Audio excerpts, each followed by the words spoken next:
एक ट्राला सेल है जी अपने कोले 11 6.5 10 इंची 84 10 नटी हब 2 किलो वाला बत्ता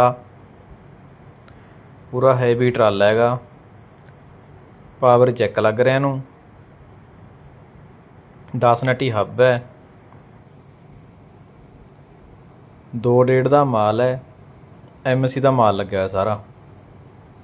जे किसी वीर ने खरीदना होवे अपने उपर दिते नंबरां ते कनैक्ट कर सकते हो।